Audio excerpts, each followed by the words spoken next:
जन आरोग्य योजना कार्यक्रम में आपका स्वागत है। आपका अपने हॉस्पिटल को आयुष्मान के बेनिफिशरी के लिए डेडिकेट किया, इसके लिए मुझे काफ़ी खुशी है। आप कैसे हैं? धन्यवाद मनोज जी, आयुष्मान से विजिट करने के लिए बुद्धा कैंसर सेंटर को आपके टीम के द्वारा। और इस क्वेश्चन को मैं थोड़ा विस्तार से आंसर करना चाहता हूँ। जब मैं एम्स दिल्ली में ट्रेनिंग में था तो वहाँ मैं सोचा नहीं था, या कोई भी नहीं सोच सकता था कि 70-60% पेशेंट्स बिहार के रहते थे, केमोथेरेपी लेते थे, रोड पे सोते थे रात को, ये स्थिति थी। और एक मरीज के साथ, एक गरीब मरीज के साथ, गरीब मरीज के साथ 4-5 आदमी जाता था। तो मीन 4-5 आदमी जो डेली कमाने वाला आदमी है, उस टाइप का आदमी जाता था। तो उस वक्त मतलब कभी कभी ऐसा होता था ना कि जब स्टार्टिंग फेज में लोग बोल देते थे वहाँ की कि ये बिहार स्टेज का कैंसर है, तो हमें समझ में नहीं आता था कि ये बिहार स्टेज कोई नया होगा, नए थे। बाद में पता चला कि बिहार के कैंसर के पेशेंट्स इतने ज़्यादा बीमारी को बढ़ा के आते थे कि कोई मेरठ से या हापुड़ से भी आता था तो उसको बिहार स्टेज बोला जाता था। फिर हमने सोचा कि वापस जाके ही अपना इस काम करना है, चाहे जैसे भी करना है। इनफैक्ट मेरे जो गाइड थे, मेरे डायरेक्टर थे, उनका भी वही था कि हम तभी खुश होंगे कि आप वापस जाइएगा। वापस आने के बाद हमने यहाँ सरकारी अस्पताल में भी अप्लाई किया, लेकिन चीज़ें इतनी स्लो थी। एक बार अप्लाई करने के बाद उसका फिर से अप्लाई कीजिए, कुछ केस हो गया, कुछ हो गया, मैं इंस्टीट्यूट का नाम नहीं बोलूँगा। फिर अप्लाई किया 2012 से जब मैं दिल्ली में था, तब से 16 तक यही प्रक्रिया चलते रहा। अप्लाई कोई इंटरव्यू नहीं। तब हम सोचे कि अब मार्केट में जाके जैसे भी हो काम करना है। प्राइवेट में अपना काम शुरू किया, 2 बेड से ये हॉस्पिटल को शुरू किया, बुद्धा कैंसर सेंटर का। मेन चैलेंजेस था कि जो हमारे तब भी और जब अपना प्रैक्टिस शुरू किया, गरीब पेशेंट थे जो 1-2 विजिट के बाद हमारे यहाँ नहीं रह पाते थे, क्योंकि मेरा प्राइवेट सेटअप था। हम थोड़ा मदद कर सकते थे लेकिन हम फ्री में नहीं कर सकते थे। जब से हमारा हॉस्पिटल आयुष्मान से अटैच हुआ है, मतलब मुझे याद नहीं है कि किसी गरीब पेशेंट को वापस जाना पड़ा हो इस दरवाजे से कि हम यहाँ इलाज नहीं करा पाए। आयुष्मान से जुड़कर अच्छा लगा। हाँ, तो ये सरकार की one of the best means जो भी अमेंडमेंट्स है हेल्थ पॉलिसी में, कि आज एक गरीब मरीज भी बेस्ट से बेस्ट हॉस्पिटल में जाके फ्री ऑफ कॉस्ट ट्रीटमेंट कर सकता है, जहां उसे खाने की भी चिंता नहीं है उसके मरीज को और परिजनों को। तो ये मैं इस मीन्स स्कीम का मीन्स आप बोल सकते हैं कि मैं इसका फैन हूँ। डॉक्टर साहब, आप डीएम ऑन्कोलॉजी हैं। हाँ। आपके यहाँ किस प्रकार के कैंसर रोगी आते हैं? आमतौर पे अगर पूछिएगा तो बिहार है गॉल ब्लैडर कैंसर का कैपिटल है, तो मैक्सिमम अगर मैं 4 मरीज भी दिन में देखता हूँ तो एक गॉल ब्लैडर कैंसर का रहता है। इसके अलावा मुंह का cancer, breast cancer, blood cancer, ये कॉमन कैंसर थे जो रहते हैं।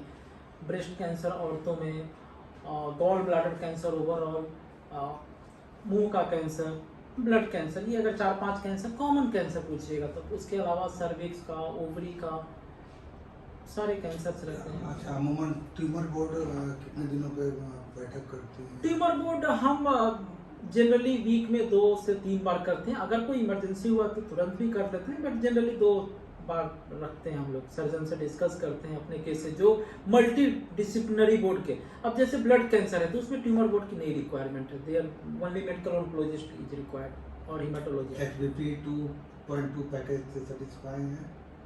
हम सेटिस्फाइड हैं उससे। और डिस्ट्रिक्ट की टीम से आपको क्या एक्सपेक्टेशन है? डिस्ट्रिक्ट की टीम काफ़ी हमें सपोर्ट करती है, हर महीने में सपोर्ट करती है। एक कभी कभी हम लोग फंस जाते हैं, जो पैकेज पहले था शायद हटा दिया गया है, वो तो इंडिया लेवल पे देखना होगा।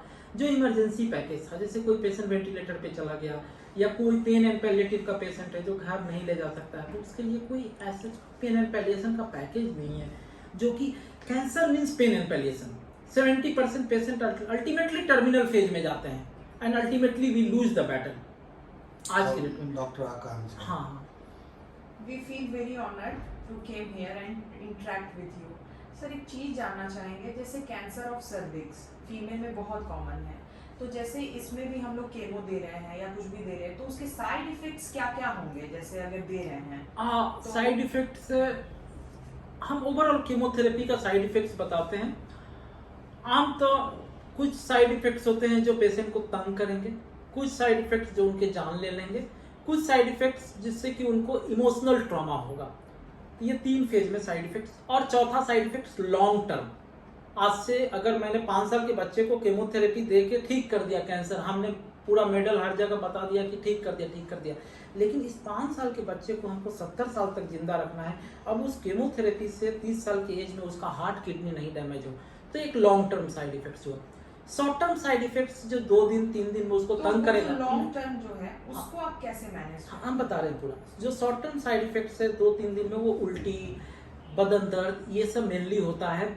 और नींद नहीं आना, कब्जियत। तो उल्टी को रोकने के लिए आज इतनी एडवांस दवाइयाँ हैं कि आज अगर हम अच्छे से मैनेज करें तो उल्टी नहीं होती। अगर पेशेंट उल्टी कर रहा है तो हमें लगता है कि कहीं ना कहीं हम दवाइयों में थोड़ा हमें और अच्छे से देखना चाहिए था।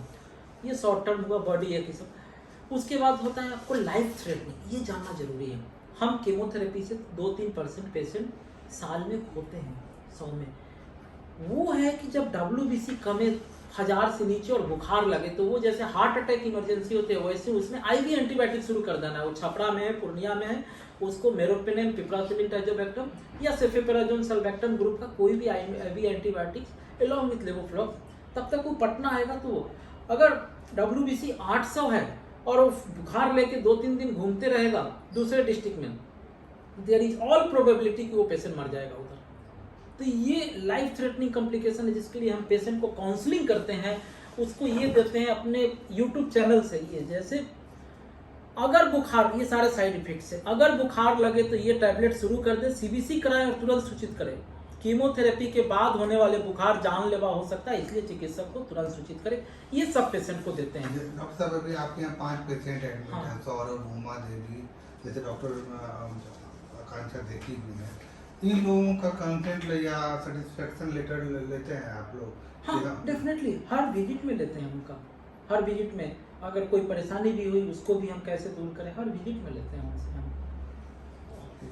अच्छा डॉक्टर साहब, जैसे कि AML हो गया, CML हो गया, ये सब जो ल्यूकेमिया है, तो क्या यहाँ पे ये भी सुविधा है इस हॉस्पिटल में कि हम लोग बोन मैरो ट्रांसप्लांट या कुछ ऐसे? बोन मैरो ट्रांसप्लांट अगर रेकर करता है तो अभी हम प्रोसेस में हैं। Hopefully if everything okay, by next year, early part of next year we will start. Thank you so much. Okay. आप जिस मुहिम में लगे हुए हैं, हाँ, नहीं देखते हैं, बहुत पढ़ाई